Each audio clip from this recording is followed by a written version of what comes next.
A new state law aimed at stopping convicted pedophiles from living near schools is a complete failure, and we can prove it. KIRO Team 7 investigative reporter Chris Halsney located more than 900 known child rapists and molesters living inside school protection zones. A convicted child molester lives in this condo on the corner, while straight across the street, a school and its playground. So how close is too close? Last June, state lawmakers thought they'd answered that question. A new statute that said convicted pedophiles have to live further away than 880 feet from a school. In this case, it's about 68 feet, way too close. Tonight, KIRO Team 7 investigators try to figure out why no one's enforcing that safety zone. Children playing, walking to school, getting on the bus. That's the view from this Tacoma condo and this Mount Lake Terrace apartment and this Seattle home. It's also the front picture window view for registered child molesters Cedric Willis and Michael Robert Slack, along with level 3 sex offender and child rapist Michael Pena. These convicted pedophiles all live right next to schools, but they are just a tiny sample of the 966 we found scattered in nearly every community in the state. Not too comforting a thought for parents. It makes me very concerned. I don't like to hear about things like that. There's laws, and they should stay back where they're supposed to be. Oh, geez. It's disturbing. I mean, they have to have a right to live someplace, I don't know, so close to a school or to a daycare. Using computer mapping software, KIRO Team 7 investigators plotted addresses of every school in the state and every registered sex offender convicted of violating a child. The computer drew a circle around schools at 880 feet, then counted the number of convicted pedophiles living inside that circle. This is an atrocity, but it's criminal. The results of our analysis stunned State Senator Marilyn Rasmussen, who helped sponsor the permanent school safety barrier law that took effect last summer. And I look at this list, and I'm not only shocked, I'm disgusted. The real story behind the new law is that it's nearly impossible to enforce and full of loopholes. For example, lawmakers slipped in a clause that says if a convicted molester raped their young victim before September 2001, they can keep living next to a school.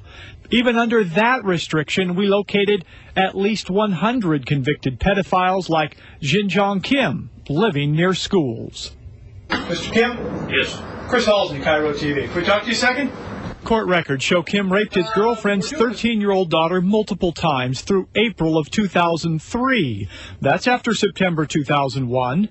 He's already out of prison, living right next door to Mark Twain Elementary School in Federal Way. You know there's a school right up here.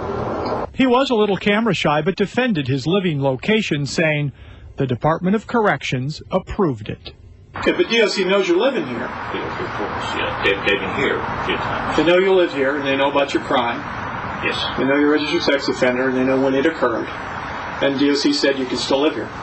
DOC says it still allows child sex offenders to live within 880 feet of a school unless a judge specifically bans it.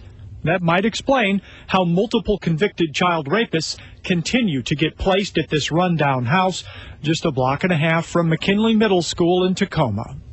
State Senator and another co-sponsor of the new law, Debbie Regala, isn't bothered by that close proximity.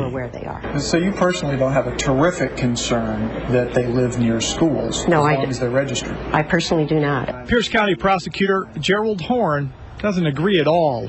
He says unless the state figures out a way to enforce that new law, both children and taxpayers are at great risk.